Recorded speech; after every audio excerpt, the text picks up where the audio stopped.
Hello guys, today I'm talking about five more movie franchises that are dying or are slowing down. Number five, Predator. Predator very similar to Alien. For some reason, Fox always tried to bring back Predator. Do not know why, but they did. The Predator series has always been a moderate to, what is it about? Okay, let's go with the franchise then. Predator has always been a moderate to, okay success. But let's look at the Predator series. So the first Predator was a box office hit.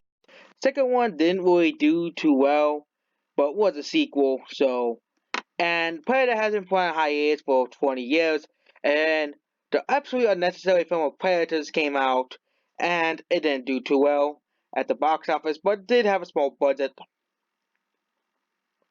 And the new Predator, the reboot to the Predator franchise, the Predator, yes, it's different from, Predator, that it's the Predator. There's more than one Predators being in the movie, and it goes, it had $80 million, $88 million budget and $159 million budget.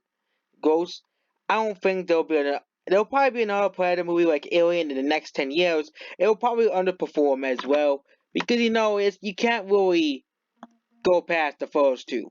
And no, we're not talking about Alien versus Predator. That is a whole entire different beast in itself. Number four. Another this franchise only has two movies, but you can see that really people watch interest from the first and second movie.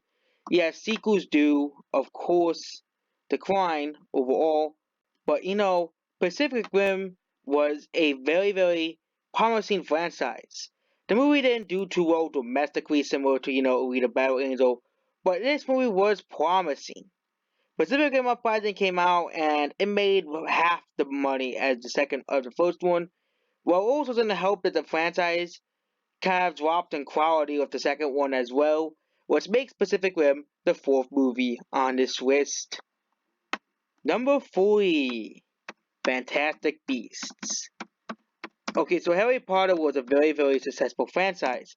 So people were happy for the conclusion of the last Harry Potter movie. But then we got Fantastic Beasts and Find Them. It was a very successful movie, and then we had Fantastic Beasts: The Crimes of Grindelwald. The movie was a complete mess and was completely awful and terrible. Of course, the Harry Potter series is not dead. It's really the Fantastic Beasts that hit a roadblock because the second film was so bad. The movie had a $200 million budget as well, so outs. Number three, the DC the I was going to put the DCEU on here, but then we realized that Aquaman did gross 1.1 billion, and Shazam was a moderate success for a small budget. But there are other superhero franchises out as well.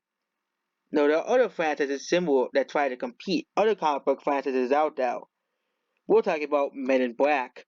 Men in Black is one of the most original movies and one of the most memorable movies of all time. But of course, there are many movies in the Men in Black franchise. Everybody can agree that that Men in Black, the entire series, did not need a fourth entry. Men in Black is one of those franchises that did need a fourth entry. Men in Black 1, 2, and 3 were massive successes. So you know what they said? Oh yeah, let's make a fourth Man in Black because 3 was so successful. Like the new Planet of the Apes trilogy, they ended it at 3. They didn't need a fourth movie. Going Back International is easily the worst in the franchise, hand down. The fact that it did worse than Alita Battle Angel, a movie that was projected to flop, can tell you how this franchise has tumbled down to basically the depths of movie sequels that nobody wants. And hopefully they leave Man Black International, Man Black alone, and leave it at the three Will Smith movies. And number one, there is another kids franchise. Of course, people complain that well, of course, Sequel of the Pets is declining. It's a kids movie. But what about one of the biggest kids franchises in the world? This franchise ended in 2016, and that is the Ice Age series.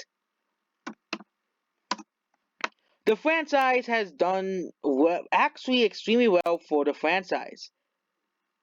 Ice Age, the first one, was a moderate, it was a great success for its time, and I say, but then the series really started getting successful after the second one. The second one grossed $651 million, which was very respectable, and the third and fourth entries grossed nearly $900 million. So we expect the fifth entry to gross similar. As you know, kids love to watch these movies, but that didn't happen. Eventually, the critics finally got through the fans. We were going to put another franchise we were going to put on here was Transformers, but Transformers seems to be doing a soft reboot of itself, a complete reboot of its entire storyline, like and now it's kind of in a similar situation to DCEU, where it kind of has to recover from the losses of previous movies. So Transformers and the DCEU have both chances to recover. These five franchises need to be left alone and be put into the vault of movie franchises that did make money, but of course, eventually were gone. There's five more movie franchises that that completely were that that were dying and should have died. And knowing Disney, they'll probably try to bring back Ice Age because Disney wants the money because they own Fox. That's why Ice Age is really number one on this list because Disney will want to make Ice Age was so successful in the past. Taking the pains of man back in the National here and gonna make another flop. Goodbye.